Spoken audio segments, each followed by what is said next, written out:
검사의 보안 수사권 폐지 등을 핵심으로 하는 형사소송법 개정안이 오늘 국무회의에 상정됩니다.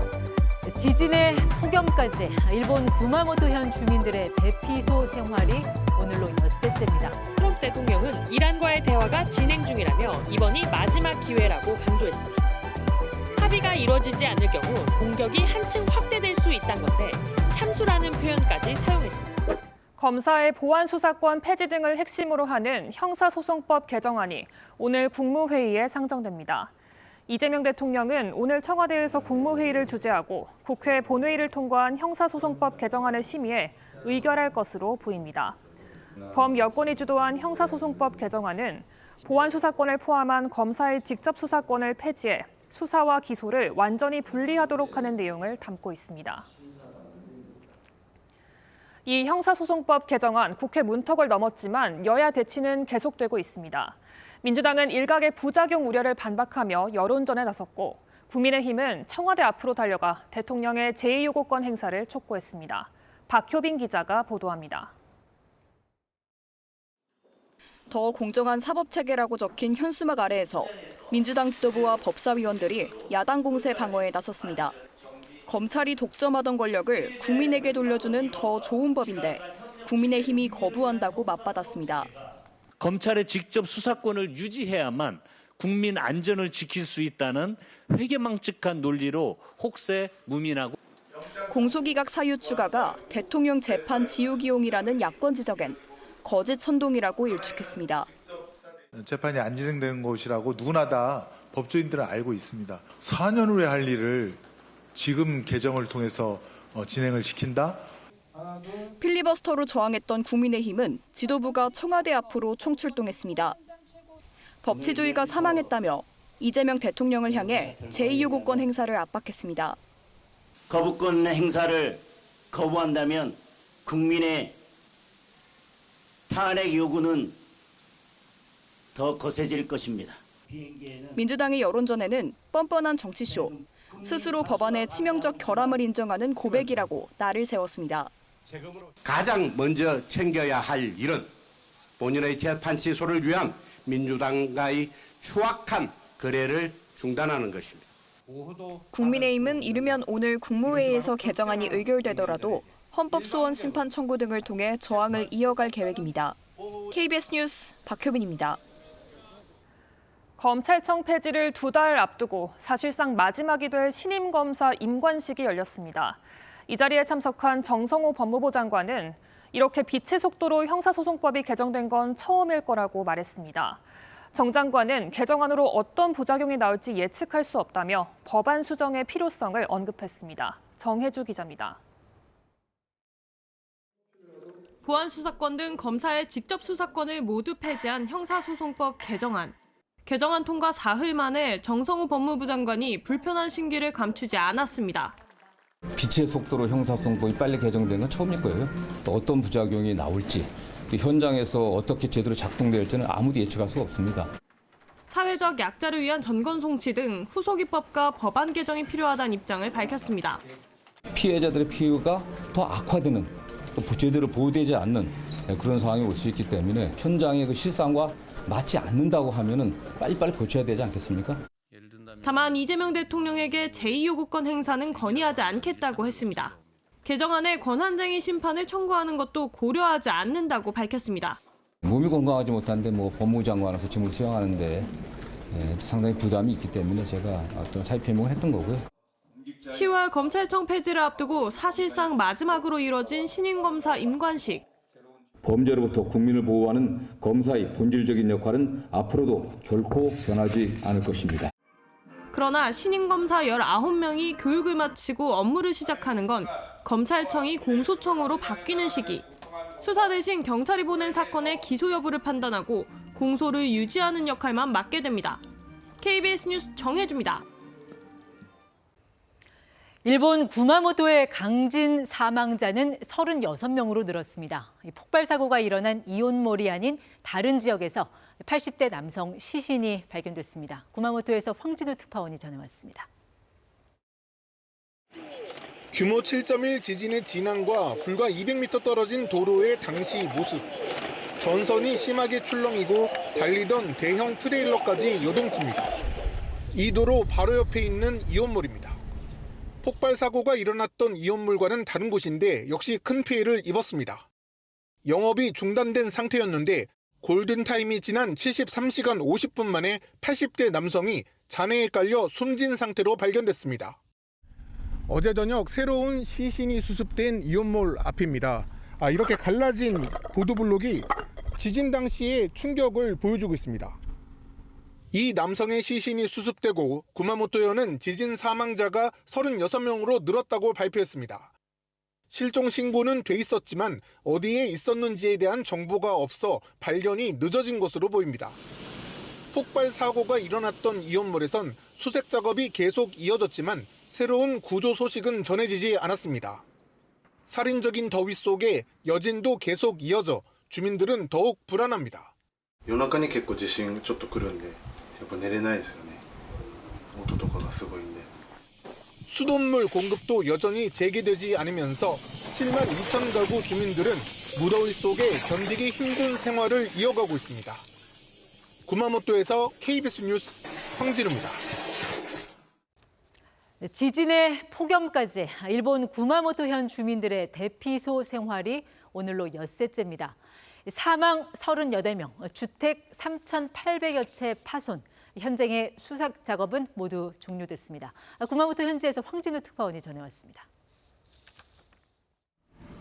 지진 피해가 심했던 한 마을입니다. 앞집도 뒷집도 모두 무너지면서 주민들의 일상도 멈췄습니다. 이 가족은 지진 발생 엿새째 자동차와 창고에서 지냅니다. 小屋というか倉庫みたいなもん、ここが崩れてなかったんで、ここに布団敷いて扇風機で。 구마모토현 집계에 따르면 완파된 주택이 181채, 사실상 완파 20채, 반파 225채 등 모두 3,800여 채에서 지진 피해가 발생했습니다. 파손 잔해물뿐 아니라 못쓰게 된 가구와 가전 등 폐기물이 한꺼번에 쏟아지고 있습니다. 진앙지였던 우키시의 폐기물 처리장은 종류와 크기에 관계없이 모든 쓰레기를 무료로 받아주고 있습니다. 이 폐기물 처리장은 작은 언덕 위에 있습니다. 지진 쓰레기를 실은 차량들이 이 언덕을 몇 바퀴를 감을 정도로 길게 줄지어 있는 상태입니다. 서너 시간을 기다려야 지진 폐기물을 겨우 버릴 수 있습니다. 家の中が全然片付かないので、とりあえず車も小さいので乗れるものを先に持ってきて。 10년 전 311만 톤의 지진 폐기물을 처리하는데 2년이 걸렸던 만큼 이번에도 상당 기간이 걸릴 전망입니다. 이런 가운데 차에서 지내던 70대 여성이 열사병 의심 증상으로 숨진 걸로 보고돼 지진 관련 사망자는 38명으로 늘었습니다. 지진 현장의 수색 작업도 모두 종료된 가운데 다카이치 일본 총리는 내일 피해 지역을 시찰합니다. 구마모토에서 KBS 뉴스 황진우입니다. 트럼프 미국 대통령이 현재 이란과 대화가 진행 중이라고 주장했습니다. 특히 이번이 마지막 기회라고 강도 높게 경고하며 참수라는 표현까지 사용했는데요. 여전히 이란은 미국과의 협상 자체를 부인하고 있습니다. 워싱턴 김지숙 특파원입니다. 트럼프 대통령은 이란과의 대화가 진행 중이라며 이번이 마지막 기회라고 강조했습니다. 합의가 이뤄지지 않을 경우 공격이 한층 확대될 수 있다는 건데 참수라는 표현까지 사용했습니다. I want to give them every last chance before decapitation. Hopefully they'll come to their senses. 협상력을 높이려는 트럼프 특유의 압박 전술로 풀이됩니다.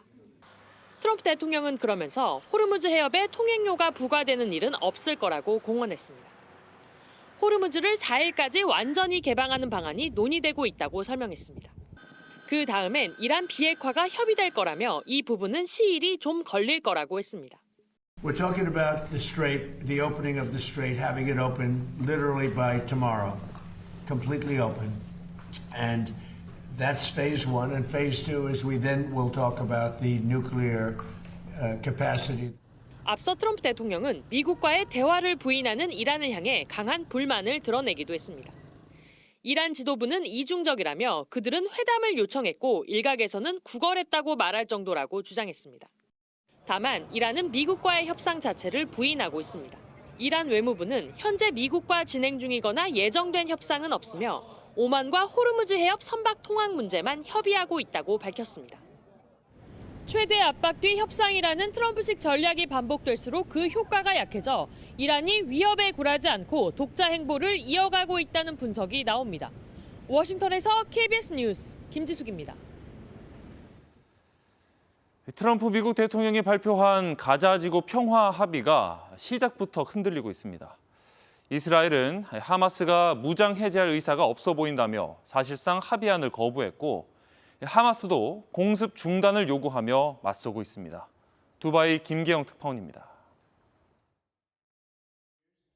트럼프 대통령이 지난달 30일 가자평화위원회의 합의를 발표한 뒤 이스라엘 측의 첫 공식 반응이 나왔습니다. 스필만 이스라엘 총리실 대변인은 하마스가 무장 해제할 의사가 없다는 것이 정보당국의 평가라고 AP통신과의 인터뷰에서 밝혔습니다. 하마스가 군사력 재건에 주력하고 있다며 백악관에 이미 심각한 안보 우려를 전달했다고 스필만 대변인은 강조했습니다.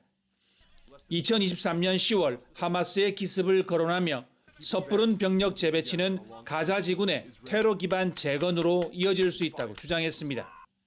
또 이스라엘군이 가자 지구의 60% 이상을 통제하는 상황에서 하마스의 무장 해제가 확인되기 전까지는 철수하지 않겠다는 입장을 분명히 했습니다. 이스라엘이 이번 합의안에 대해 사실상 거부 입장을 표명한 것으로 평가됩니다. 앞서 하마스가 이스라엘의 철군이 무장 해제의 조건이라고 밝힌 만큼 합의 이행이 순조롭지 않을 것으로 보입니다. 하마스는 최근 잇따른 이스라엘의 공습이 합의 이행을 위협한다며 반발했습니다. 하마스 고위 관계자는 알자지라 방송에 이스라엘이 군사작전을 멈추지 않으면 미국이 지원하는 평화 계획이 차질을 빚을 것이라고 경고했습니다. 중재국에게 이스라엘의 군사작전 중단 개입을 촉구했다고도 전했습니다. 하마스 보건당국은 지난 24시간 동안 이스라엘군의 공습으로 가자 지구에서 18명이 숨졌다고 집계했습니다. 최근 몇 달간 보고된 하루 사망자 수 중 최고치입니다. 두바이에서 KBS 뉴스 김계영입니다.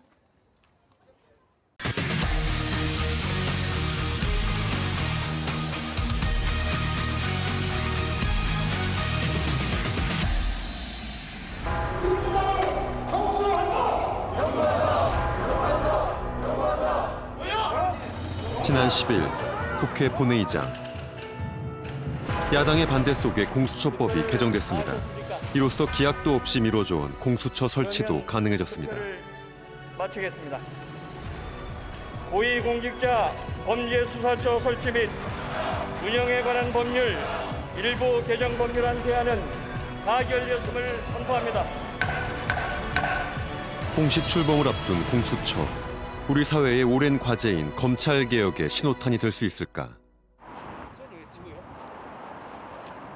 영화의 추위 속에 화환을 손질하는 시민.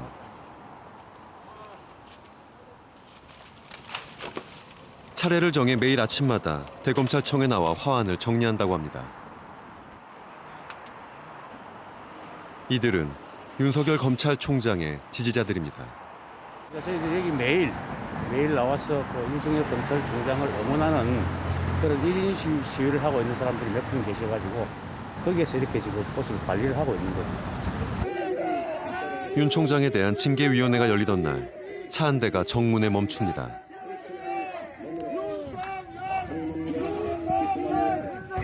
윤석열 총장입니다. 지지자들에게 먼저 다가가 인사를 건넵니다. 여러분들 아주 응원해 주신 거 감사한데 날씨가 추워지니까 이제 그만하셔도 제가 마음으로 감사히 받겠습니다. 윤석열의 구속가라!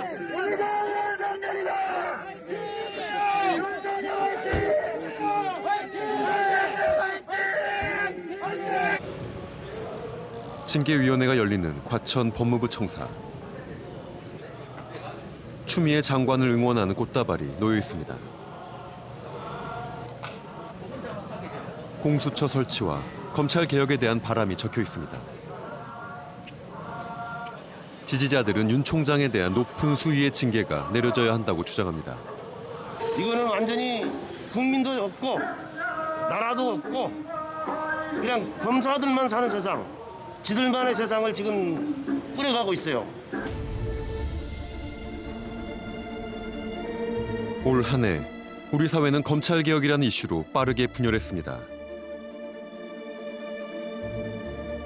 이 갈등은 언제, 어디서부터 시작된 것일까?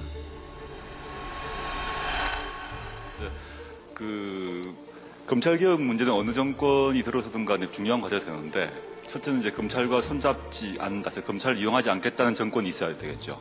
두 번째, 그 계획을 가지고 있어야 되는데, 그 계획을 가지고 실행할 수 있는 법무부 장관 같은 경우는 법무부 장관이 그걸 시행하게 되면 검찰에서 법무부 장관이 뒤를 팔 가능성이 있거든요. 소문을 흔들어가지고 이 사람을 낙마시킬 수도 있는 그런 조직이라고 봅니다. 또 추가 분석도 계속 해야 되고 이게 되지만 이 수사라고 하는 것이 이게 초기에 어떤 그 사태를 딱 장악해가지고 어느 정도까지 갈 때는 그거는 막 정말 그 표범이 사냥하듯이 할 수밖에 없는 상황이고, 막 그렇게 해서 이 사건이 잘 마무리된다면은 저는 뭐 어떤 불이익이라도 감수할 용의가 있고 그런 생각으로 한 건 사실입니다. 국정원 댓글 조작 사건 당시 수사를 위해선 어떠한 불이익도 감수할 수 있다던 검사 윤석열은 공수처 설치를 1호 공약으로 내세운 문재인 정부의 검찰총장으로 임명됩니다. 검찰개혁의 필요성을 강조해온 조국 교수는 법무부 장관으로 지명됐습니다.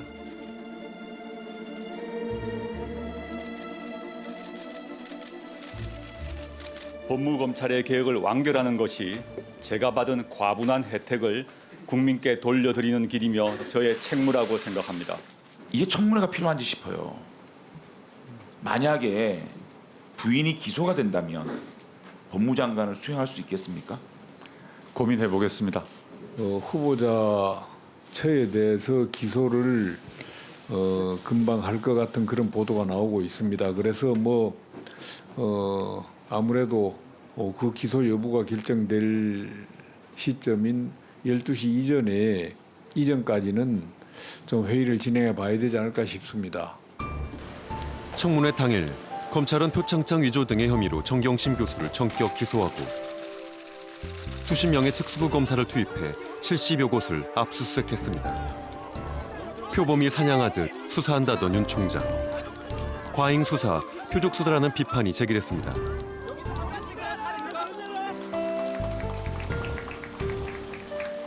그런 가운데서도 조국 장관은 검찰개혁에 드라이브를 걸었습니다. 검찰 특수부 축소 등을 골자로 하는 검찰개혁안을 발표했습니다. 그리고 취임 한 달여 만에 검찰개혁의 불쏘시개 역할은 여기까지라며 사퇴했습니다. 저는 이제 한 명의 시민으로 돌아갑니다. 법무부 혁신과 검찰개혁의 과제는 저보다 훌륭한 후임자가 맡아줄 겁니다. 검찰개혁에 대한 목소리가 높아졌고 공수처법이 처음 국회에 제출된 지 24년 만에 국회 문턱을 넘었습니다. 찬성 159인, 반대 14인, 기권 3인으로서 윤수아 의원이 발의하고 155인이 찬성한 고위공직자 범죄수사처 설치 및 운영에 관한 법률안에 대한 수정안은 가결되었음을 선포합니다. 검찰개혁에 문이 열렸습니다. 검찰의 반발은 이어졌지만 공수처 설치가 검찰개혁의 첫걸음이라는 공감대가 형성됐고 검찰개혁의 의지를 가진 새로운 법무부 장관도 취임했습니다.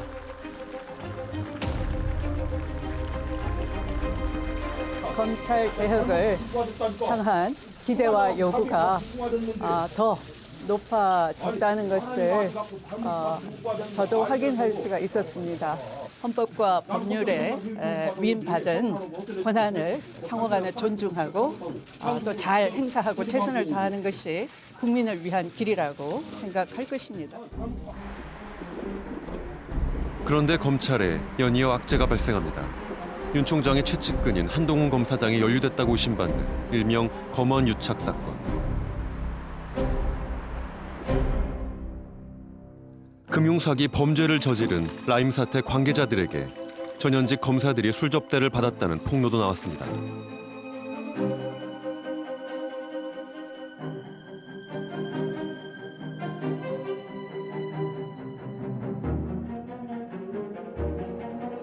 윤 총장의 장모가 불구속 기소됐고 사문서 위조, 주가 조작 연루 등 가족 관련 의혹도 제기됐습니다. 추미애 장관은 공정한 수사를 보장하기 위해서라며 두 차례에 걸쳐 수사 지휘권을 발동해 윤 총장을 관련 수사에서 배제시켰습니다. 이에 대해 윤 총장은 가족 관련 수사 보고는 이미 받고 있지 않다며 법무부 장관의 수사 지휘에 반발했습니다.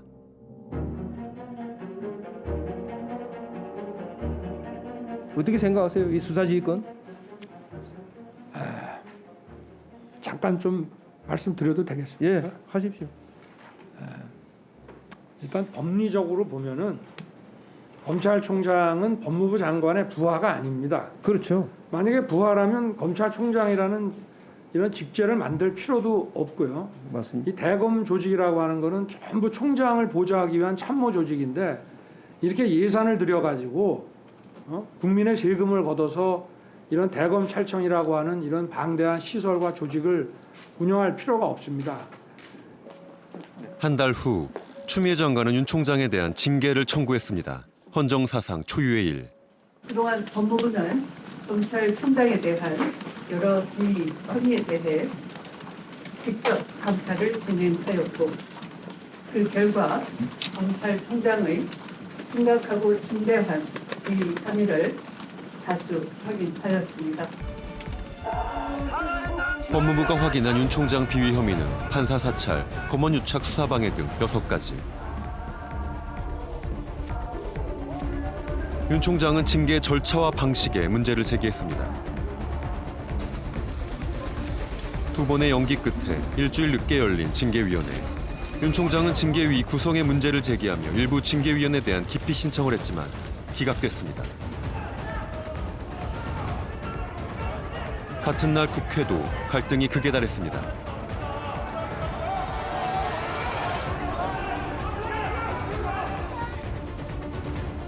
공수처법 개정안이 국회를 통과하면서 공수처장 후보 추천을 위한 논의도 본격화됩니다. 그러면 투표를 마치겠습니다. 그리고 지난 16일 새벽 4시 검찰총장 징계가 결정됐습니다. 정직 2개월로 났어요. 정직 2개월이요? 네. 코로나로 고초를 겪고 계시는 국민들에게 이런 불미스러운 일을 오래 끄는 것은 바람직하지 않다. 이렇게 생각해서 오늘 결정했습니다.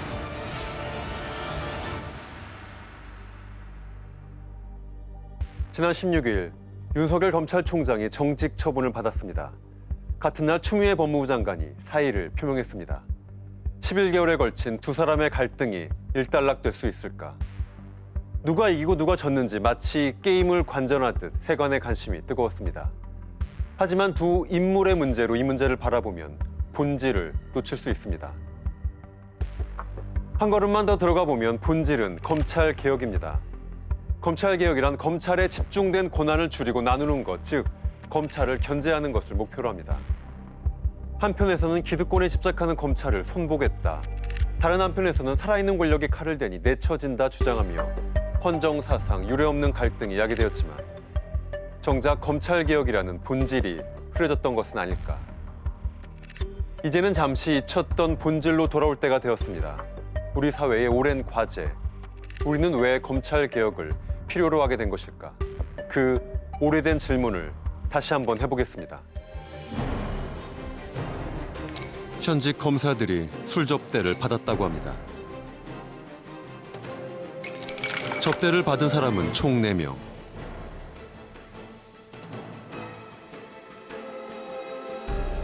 현직 검사 3명과 검사 출신 정관 변호사 1명입니다.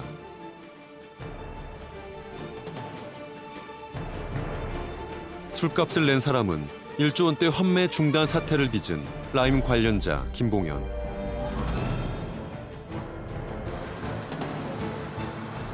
김봉현이 술접대를 했다고 밝힌 청담동의 유흥업소를 찾아가 봤습니다.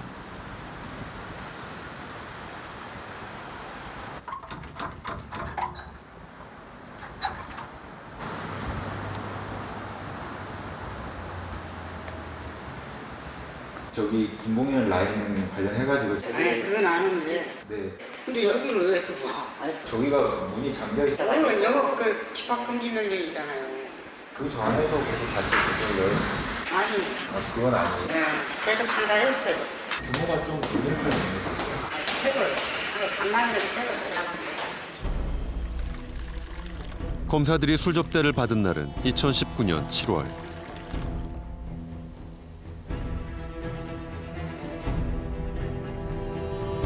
당시 김봉현은 이들이 추후 라임 수사팀에 합류할 검사들이라고 소개받았으며 실제로 한 명은 수사팀 책임자가 됐다고 주장했습니다. 검사 술 접대 의혹에 대해 국감에서도 질의가 쏟아졌습니다. 윤석열 총장은 무관용 원칙을 선언했습니다. 검찰은 검찰 구성원들의 비리에 대해서는 절대 용납하지 않습니다. 이런 거는 우리 조직에서 이건 뭐 무관용이고 뭐 이게 대가성이 있든 또 수사 착수 전에 뭐 그냥 우연히 얻어 먹었든 간에 이런 김영란법 위반 하나도 저희 검찰이 지금 어떤 입장인데 이런 거를 봐주고 하겠습니까? 과연 무관용 원칙은 지켜졌을까? 수사 결과 당일 새벽 1시까지 먹고 마시고 즐기는 데 사용한 비용은 536만 원. 검찰은 검사 3명 중 1명만 기소했습니다. 1인당 96만 2천 원, 100만 원 미만이라는 겁니다. 검찰의 술값 계산법은 기발합니다. 검사 2명이 돌아간 이후에 부른 밴드, 접객원 비용은 빼고 김봉현까지 포함시켜 전체 접대 비용을 인원수로 나눠 계산했습니다. 인터넷에서는 검찰 수사를 조롱하는 사진들이 올라왔습니다. 일반 공무원이었으면 이렇게 했을까요? 몇 시 기가 시점을 기준으로 해서 돈을 그 전에 쓰고 그 후에 쓴 금액 이렇게 안 나눴을 거예요. 차라리 이렇게 하실 거면은 술잔 수를 세지 그랬어요. 각 먹은 사람 술잔 수를 세가지고 뭐 술은 남았고 뭐 다 100만 원 미만이라고 하지. 자기네 검사들에 대해서는 아주 좁게 보는 거죠. 고무줄이죠, 고무줄. 내가 엮어놓고 싶으면 뭐 이전부터 받던 장학금도 뇌물이 되는 거고, 내가 안 엮어놓고 싶으면 뭐 사람 수대로 나누고 기가 시간도 뭐 확인하고, 예, 그렇게 되는 거죠. 검찰의 제 식구 감싸기는 어제 오늘 일이 아닙니다. 성접대 의혹을 받고 있던 김학의 전 법무부 차관.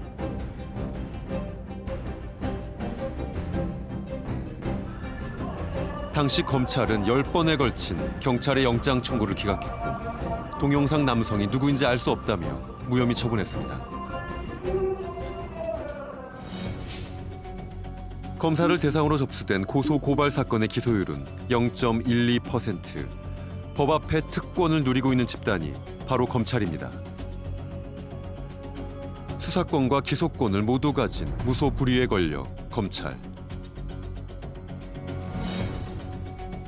이들의 칼날이 무뎌지는 곳이 있습니다.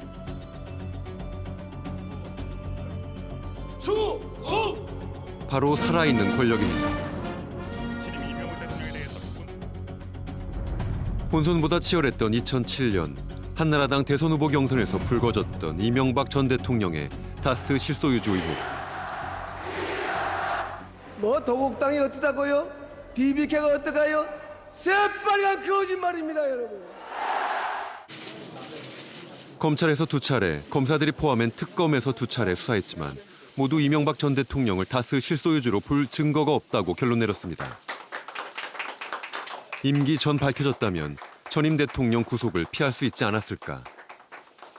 도곡동 땅 매각 대금 263억 원 상당 금융자산을 김재정 이상을 명의로 차명 소유한 사실도 없었고, 당시 이명박 후보가 다스의 실소유주라고 주장했다. 허위사실 유포 혐의 등으로 징역 8년을 받은 김경준 씨.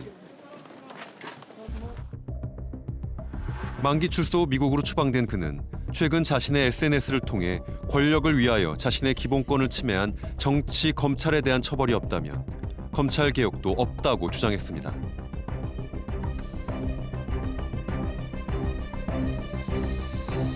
지난 10월 대법원은 다스의 진짜 주인은 이명박 전 대통령에 맞다고 답을 내놓았습니다. 검찰이 덮은 진실이 완전히 밝혀지기까지 13년이 걸렸습니다.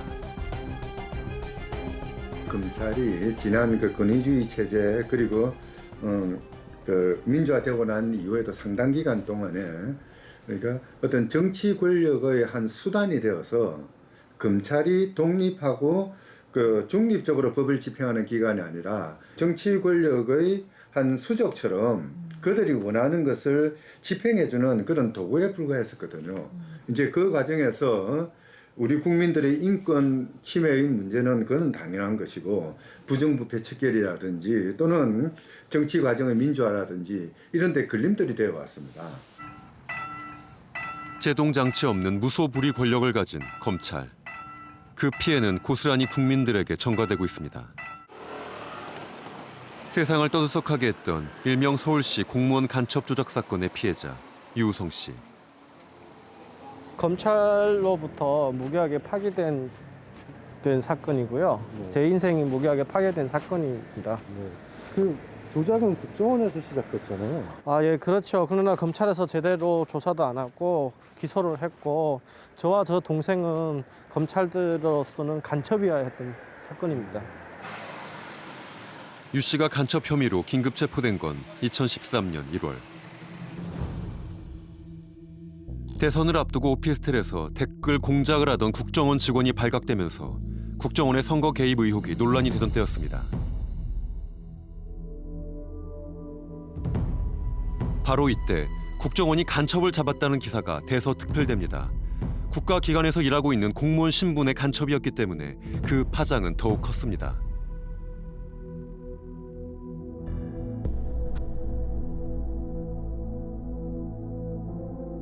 간첩으로 지목된 사람은 북한 회령에서 태어나 할아버지 때부터 북한에 정착한 제북 중국인 화교 유우성 씨였습니다.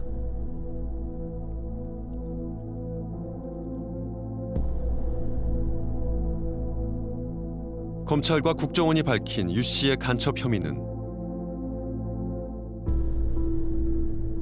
북한에 있는 여동생을 통해 200명의 탈북자 명단을 넘겼다는 것이었습니다.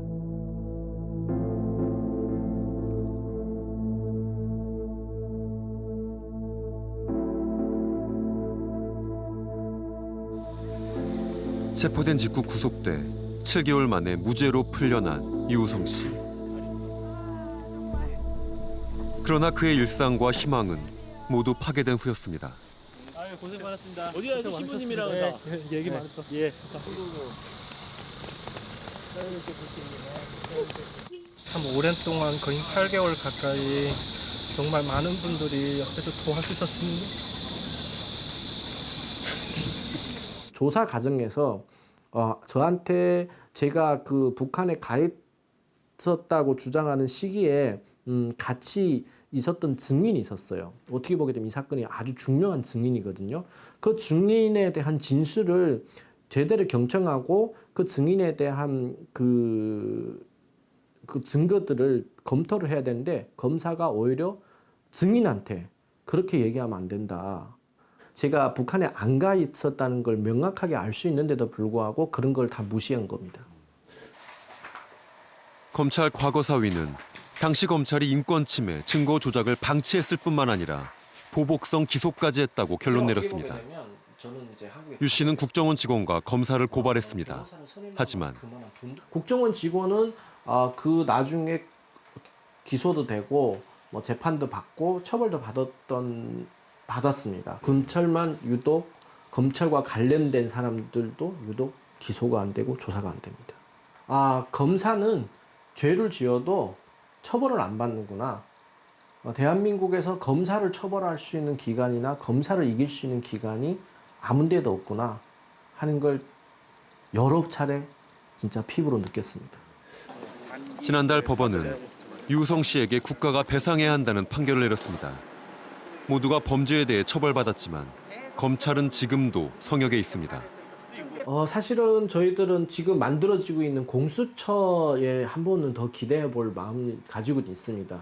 그러나 공수처 범위가 어디까지 될지도 잘 모르겠고요. 특히 지금 있는 검사들이 얼마 전에 다 검사직에서 물러나고 지금 일반 변호사, 정관 변호사가 됐거든요. 그러면 공직이 아닌 사람들도 공수처에서 관련 조사할 수 있을지 이런 부분들을 한번 검토해 볼 필요가 있는 것 같습니다.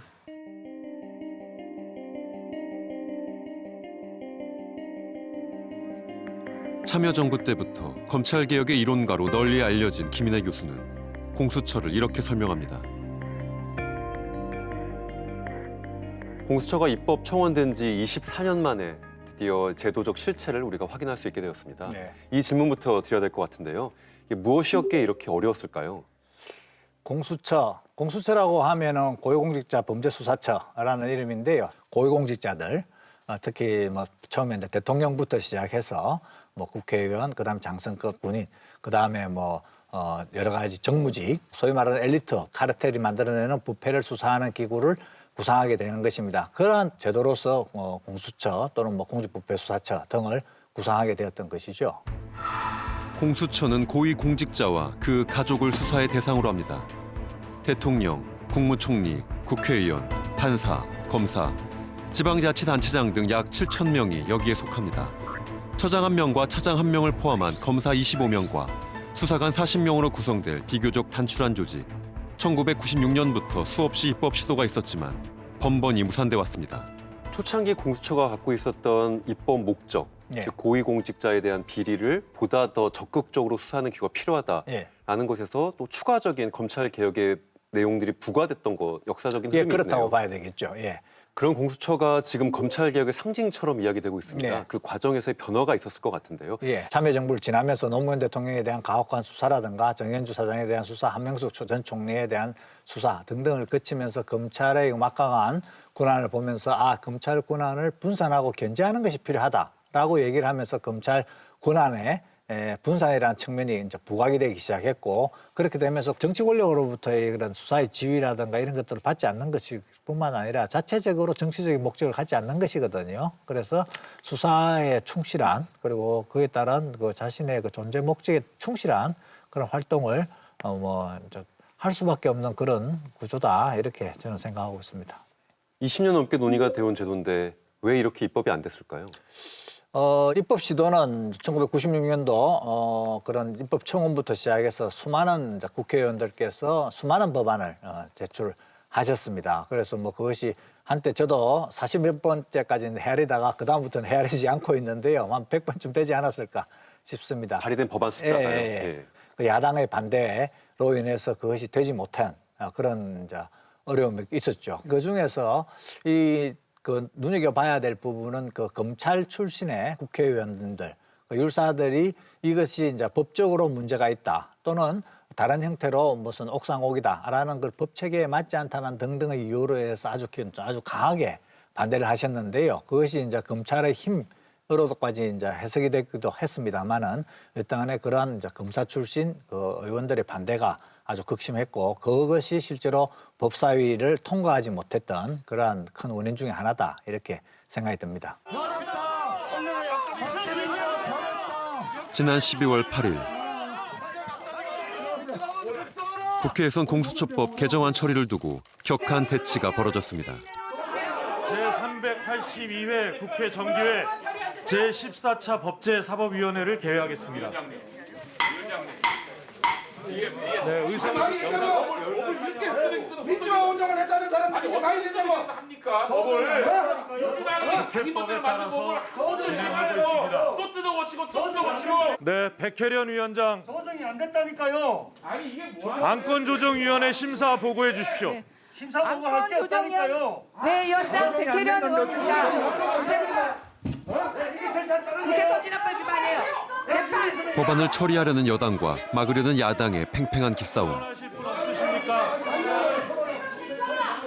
네, 전주혜 의원 토론해 주시기 바랍니다. 국민의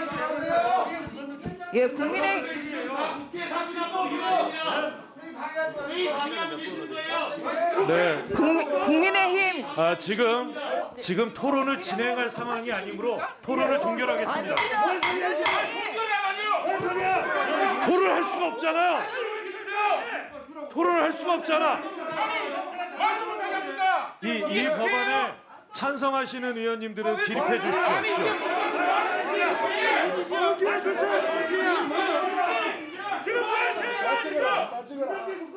다 지금 얘기하는 거야. 예, 과반 찬성으로 법안이 의결되었습니다. 왜 그러세요?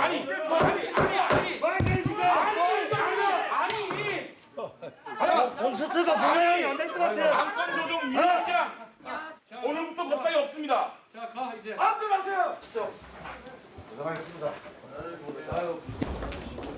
공수처 설치에 대한 논의는 20여 년 전부터 시작됐습니다. 당시 참여연대는 국회의원 150여 명과 시민 2만여 명의 서명을 받아 부패 방지법을 입법 청원했습니다. 그 당시에 고위공직자들의 비리 사건이 많이 터졌거든요. 그래서 그때는 공수처법이 아니고 부패방지법이라는 법안 안에 고위공직자들의 비리에 대해서 전담해서 수사하고 기소하는 독립기구로 고비처를 두자는 그런 내용의 법안을 참여연대가 입법 청원을 합니다. 그것이 공수처 논의의 시작이었습니다. 1998년 출범한 김대중 정부도 그 열망을 계승했습니다. 당시 정부는 검찰 권력의 상징이었던 대검찰청 중수부를 폐지하고 공직비리수사처를 신설할 예정이었습니다. 정치인 고위공직자 수사의 정치적 중립성 강화와 검찰 내부 비리 수사에 있어서 국민들이 신뢰하도록 하려는 것이 목적입니다.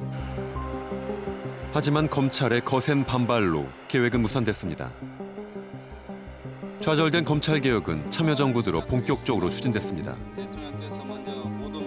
지금까지 검찰이 소신껏 하겠다, 그야말로 중립을 지키겠다라고 다 말했는데 이때까지 못했습니다.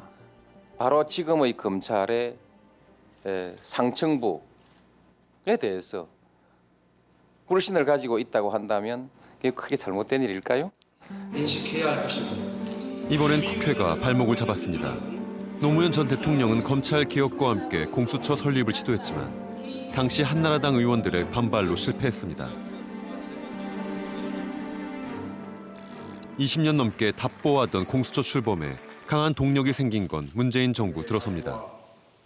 그 어떤 기관도 무소불위의 권력을 행사할 수 없도록 견제 장치를 만들겠습니다. 지난해 여당은 4+1이라는 협의체를 구성해 공수처법 입법을 추진했습니다. 공수처는 반대편을 사찰하고 얼마든지 죽일 수 있는 그런 조건을 고루고루 갖추고 있는 기구다. 어떤 국가기구, 어떤 수사기구보다도 정치적 중립성과 독립성을 가질 수 있게 설계되어 있습니다. 자유한국당 의원들은 마지막 보루로 무기명 투표를 주장했지만 그마저 부결되자 투표를 거부했습니다. 고위공직자 범죄수사처 설치 및 운영에 관한 법률안에 대한 수정안은 가결되었음을 선포합니다. 7월 출범 예정이었던 공수처는 야당의 비협조로 10월 말에서야 처장 선출을 시작했습니다. 관련 기관장, 여야 추천 인사 등 총 7명으로 구성된 후보 추천위원들은 한 달 동안 총 4차례에 걸쳐 회의를 진행했습니다. 하지만 50여일이 지난 지금 공수처장은 여전히 공석입니다. 추천위원 7명 중 6명이 동의해야 후보를 선출할 수 있지만 야당 측 위원 2명이 반대해 번번이 무산됐습니다. 어떻게든지 합의를 해보려고 노력을 했는데 아까도 말씀드렸듯이 검사 출신이 반드시 2명이 올라가야 된다. 라는 야당 추천 의원의 강력한 주장 때문에 더 이상 합의가 이루어지지 못했습니다. 여야의 불협화음 속에 출범조차 하지 못한 공수처. 어떻게 다시 개혁의 시동을 걸 것인가?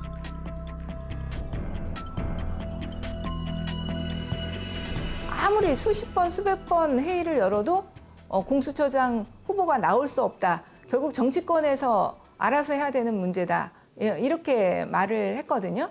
7분의 6이라는 그 조항 때문에 어쩔 수 없는 그런 한계를 가지고 있었기 때문에 이 공수처법 개정을 할 수밖에 없었던 것 같습니다. 더불어민주당은 공수처장 추천위원회의 의결 정족수를 변경하는 법 개정안을 발의했습니다.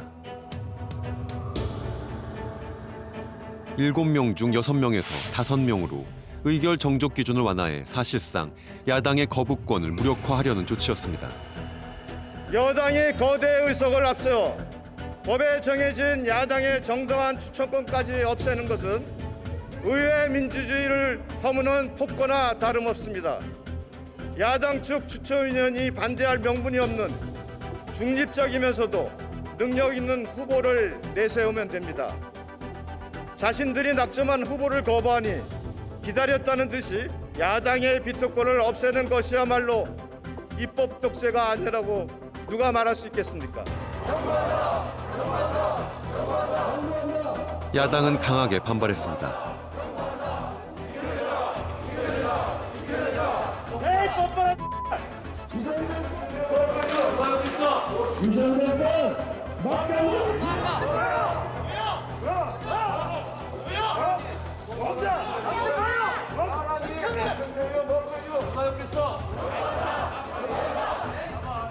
독재정권 성명군의 민주당을 규탄한다.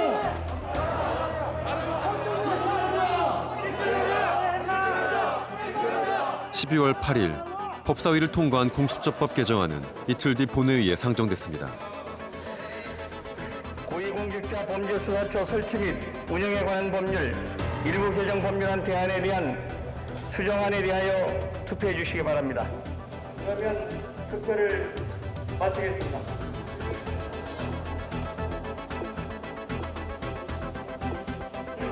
찬성 187인, 반대 99인, 특권 1로서 고위공직자 범죄수사처 설치 및 운영에 관한 법률 일부 개정 법률안 대안은 가결되었음을 선포합니다.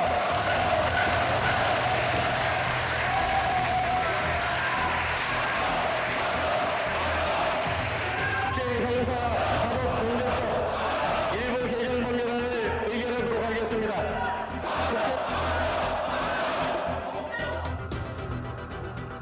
개정된 법에 따라 오늘부터 공수처장 후보 추천위원회는 회의를 재개했습니다. 그동안 야당 측 의원의 동의 없이 후보를 의결할 수 없었지만 이제 여당 위원들에게 주도권이 넘어간 상황. 공수처 출범에 속도가 붙을 것으로 예상됩니다. 아무래도 이제 여당이 공수처장을 주도할 수 있게 만들어줌으로써 자칫 잘못하면은 어떤 권력의 기관으로 될 수 있는 그런 우려가 있는데 문제는 뭐냐면은 그러면 야당이 계속 반대하면은 공수처 자체가 출범이 안 되는 그런 또 딜레마에 빠지기 때문에 그래서 일단은 출범시키되 대신 그 중립성 문제를 보완할 수 있는 장치를 마련해야 된다. 검찰개혁의 핵심은 수사권과 기소권을 분리하는 겁니다. 검찰이 그동안 두 권한을 같이 갖고 있었기 때문에 많은 문제가 생겼다는 지적 속에서 그러한 방식으로 검경 수사권 조정, 분리라는 논의가 있었는데요. 근데 지금의 공수처는 물론 일부의 하나겠지만 수사권과 기소권을 같이 가지고 있습니다. 이게 모순 아니냐라는 지적도 있습니다. 예, 그렇습니다. 그 애초에 그래서 그 공직부패 수사처 법안 참여정부 때 만들어진 법안에서는 수사권만 가지고 기소권은 없는 형태로 구상이 되어 왔었죠. 그렇게 해서 계속 그렇게 구상이 되어 왔는데 그렇게 된 이유는 역사적인 배경이 있습니다. 왜냐하면 검찰이 기소를 안 해버리니까 자기 식구 봐주기 형태가 계속해서 이제 진행이 되어 온 것이죠. 그렇기 때문에 검사의 자기 식구 봐주기를 어떻게든 막아야 되고 검찰 자체 내에서 이런 부패 문제를 해결할 능력을 이제 보여주지 못한 그런 문제가 있었던 거죠. 검찰 자체 내에서 부패 문제를 수사하고 기소해서 처벌하는 그러한 자정 능력을 상실했다. 이렇게 이제 본 것이죠. 그렇기 때문에 검사에 대한 수사 부분 그리고 검사에 대한 기소 부분은 일단 다른 기관에서 맡는 것이 좋지 않겠는가 하는 논의가 생겨나게 됩니다. 그것이 그 부패 검찰이 이제 초래한 그러한 후과이기도 하죠. 공수처 출범이 우리 역사상 손에 꼽을 만큼의 큰 변화다라는 이야기가 있습니다. 일단 동의하시는지, 만약에 동의하신다면 어떠한 변화를 우리 사회에 가져올지 좀 말씀 부탁드립니다. 공수처가 우리 사회에서 이게 완전 새로운 제도이기 때문에 출범을 안정적으로 하는 것이 굉장히 필요합니다. 지금 현재 1954년도 형사소송법이 제정된 이후로 거의 뭐 65년 정도 만에 이게 이제 변화가 있게 되는 것인데요. 어떤 때는 공수처가 한국 사회를 다 지배할 만큼 큰 조직으로 보이기도 하고, 어떤 때는 이 한국 사회를 이 정도 숫자 가지고 뭐 바꾸기나 하겠느냐, 검사들하고 잽도 안 되는 거 아니냐, 검찰에 비해서는 10분의 1 조직밖에 안 되니까요. 그런 조직으로 뭘 하겠느냐라는 이제 비판이 나오게 되는 것이죠. 그렇기 때문에 지금 현재로서는 공수처라는 조직이 어떻게 운영되고 어떻게 이제 활동할 것인지를 좀 미래를 예측해내고, 그에 따라서 논의가 이제 구체화돼야만이 그 비판도 설득력이 있다, 이렇게 생각됩니다. 공식 출범을 앞둔 공수처. 그러나 아직 해소돼야 할 의구심들이 남아 있습니다. 첫 번째 우려는 정치적 중립입니다. 고위공직자 수사라는 가장 정치적일 수밖에 없는 수사기구임에도 중립을 보장하는 장치가 뚜렷하지 않다는 것입니다. 이 공수처장 누가 임명하느냐? 대통령이 임명합니다. 대통령의 직속 수사기구입니다. 야당의 거부권이 무력화된 상황에서 대통령과 여당 주도로 공수처장 임명이 이루어질 가능성도 있습니다. 정권의 불리한 사건을 무마시키는데 공수처가 이용될 것이라는 의혹을 제기하기도 합니다. 결국은 정부 여당의 입맛대로 구성된다면, 그리고 그런 공수처가 정부 여당의 부담스러운 사건, 울산시장 선거든, 혹은 지금 원전 사건이든, 혹은 뭐 라이밍이나 옵티머스 사건이든, 이거 정권에서 부담스러운 사건들은 검찰이나 경찰이 수사 못하게 하고, 공수처에서 땡겨와서 우리가 수사해보니까 아무 문제 없었어, 이런 식으로 끝내버리려고 하는 거 아니냐. 어떤 권력 관련된 사건이 있을 때 검찰은 똑바로 수사할 거고 공수처는 그러지 않을 것이다, 이렇게 지금 생각을 하는 건데, 사실 과거에 60년간 검찰이 보여준 행태는 권력 관련된 사건들 제대로 수사 안 했지 않습니까? 근데 그런 것들은 놔두고 검찰은 제대로 수사할 거고 공수처는 그렇지 못할 것이다라고 판단하는 것은 역사적인 선례에 비춰봐서도 맞지 않고요. 야당과 보수 언론은 공수처를 두고 전 세계적으로 유례가 없는 초법적 권한을 가진 기구라고 비판하고 있습니다. 독재를 위한 통치기구로 독일의 게슈타포, 중국의 공안부, 북한의 보위부와 같은 공수처마저 만들었습니다. 하지만 싱가포르, 탐호 조사국 등을 포함해 해외 공수처 모델이 있습니다. 권한은 조금씩 다르지만 수사권, 기소권을 가지고 있고 수사 인원도 최소 50명에서 최대 1000명이 넘는 국가도 있습니다. 나치 독일의 게슈타포, KGB, 다른 나라 이야기, 옛날 이야기만 들지 않습니까? 옛날 이야기고 엉뚱한 이야기, 그리고 그 정보기관과 반부패기관 혼동하지 말라 이겁니다. 영국이 독재 국가입니까? 영국 공수처가 두 가지나 있습니다.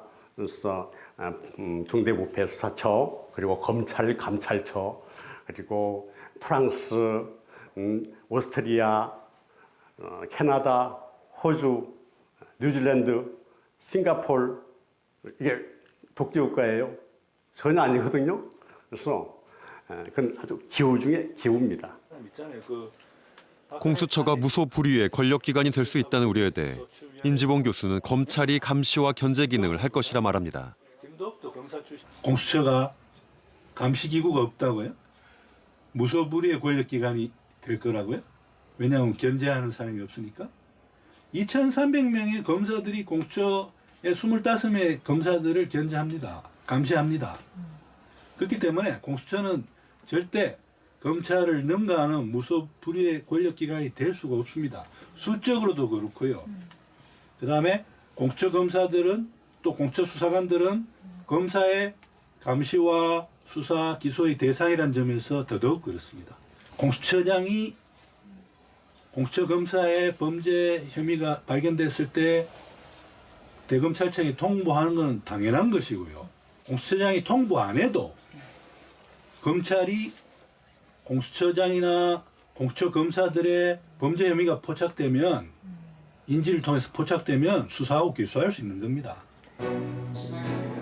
공수처가 검찰개혁의 전부는 아닙니다. 내년부터 경찰은 독립적인 수사권을 갖게 됩니다. 검찰 개혁의 한 축으로 추진된 검경 수사권 조정을 통해 경찰에 대한 검찰의 수사 지휘권이 폐지됐습니다. 검경 수사권 조정은 국가 사정기관에 대한 근본적인 문제를 수면 위로 끌어냈습니다. 그냥 검찰이 하던 것을 경찰이 하도록 만든 것에 불과합니다.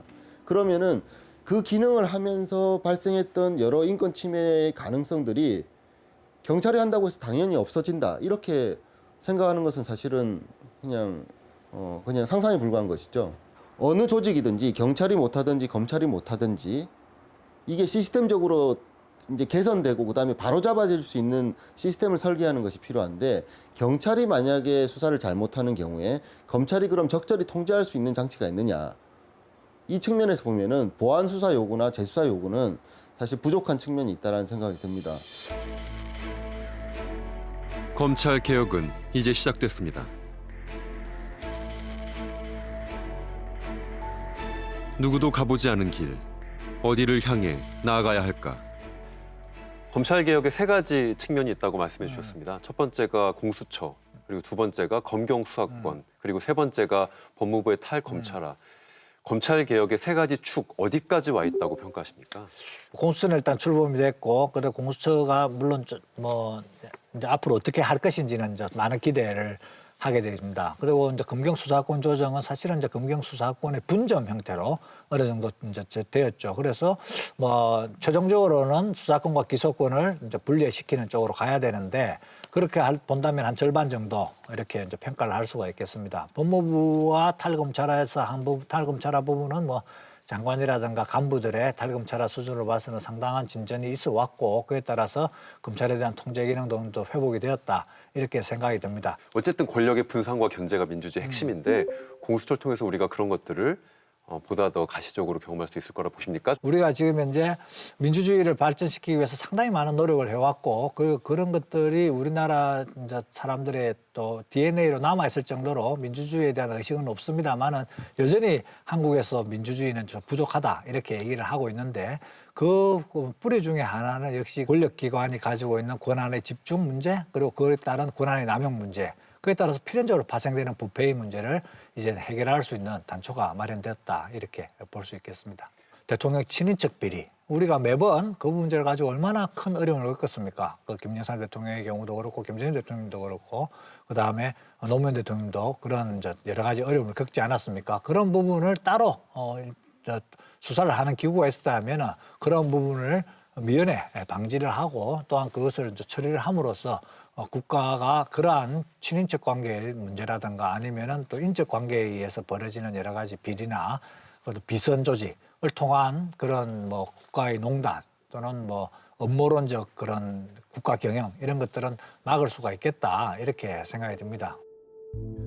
공수처 설치로 우리 역사상 처음으로 검찰의 기소 독점 체제가 깨졌습니다. 이 한 걸음은 우리 사회에 어떤 변화를 가져올까? 경찰이 압수수색을 해보지 못한 유일한 장소가 있습니다. 바로 검찰청사입니다. 검사 비위 사건 때문에 검찰 스스로 압수수색을 한 적은 있지만 경찰이 검찰청사를 압수수색한 적은 한 번도 없었습니다. 수사권과 기소권의 독점이 검찰청사라는 성역 또는 사각지대를 만든 것입니다.